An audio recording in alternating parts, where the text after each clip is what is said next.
aprendendo com o sofrimento. Aquele que nasceu em uma manjedoura entre os animais, morreu sem ter onde reclinar a sua cabeça. O apóstolo Paulo disse: pois quando sou fraco é que eu sou forte. Será que você está disposto a enfrentar o evangelho da graça como ele é? Será que a sua ideia de sofrimento é maldição, um karma ou efeito do distanciamento entre você e Deus?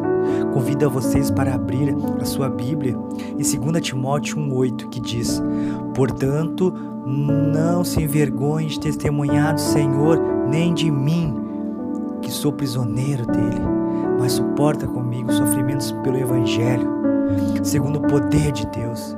Servir a Jesus não é um parque de diversões, não é uma colônia de férias, não é uma fonte de lucro ou barganha. Paulo já declarava a seu filho na fé, Timóteo, o sofrimento daqueles que passariam por seguir Jesus Cristo. Paulo teve que descer pelo cesto, pois queriam prendê-lo. Foi expulso de Antioquia. Na Macedônia foi amarrado pelos pés em um tronco.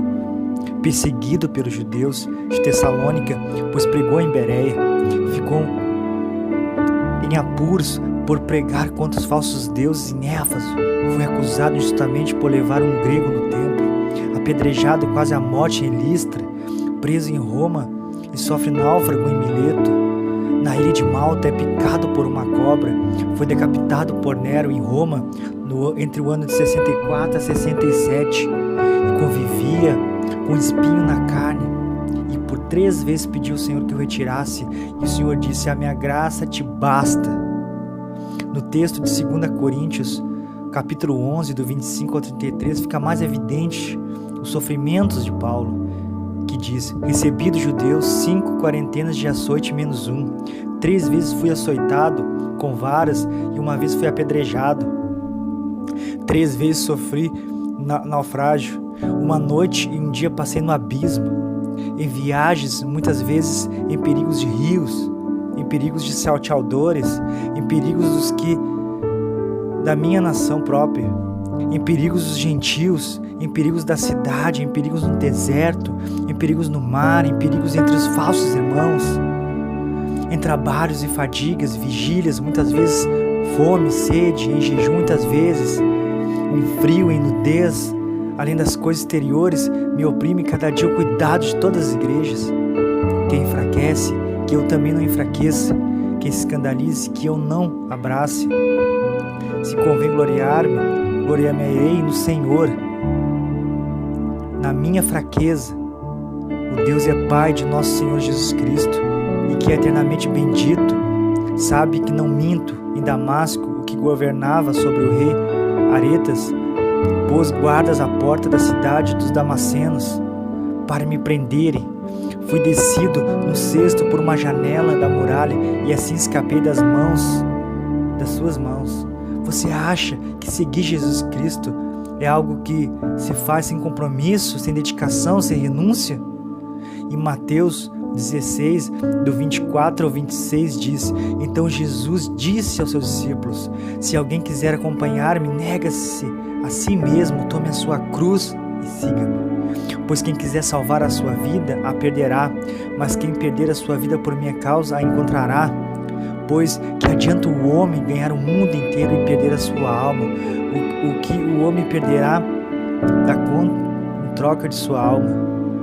Precisamos dia após dia renunciar aos nossos prazeres, nossos sonhos. Não importa mais o que deseja, o que sonha, importa agora é o que Deus pensa, o que Deus deseja para mim, importa é a vontade de Deus.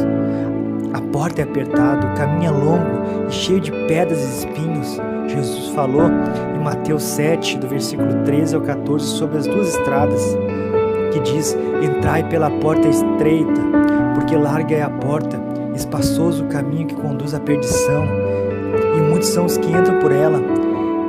E porque estreita é a porta e apertado o caminho que leva à vida, e poucos é que encontram. Jesus também traz em Mateus 13, 9, e fala sobre o mundo, sobre ter ânimo, sobre vencer o mundo nos momentos de aflições.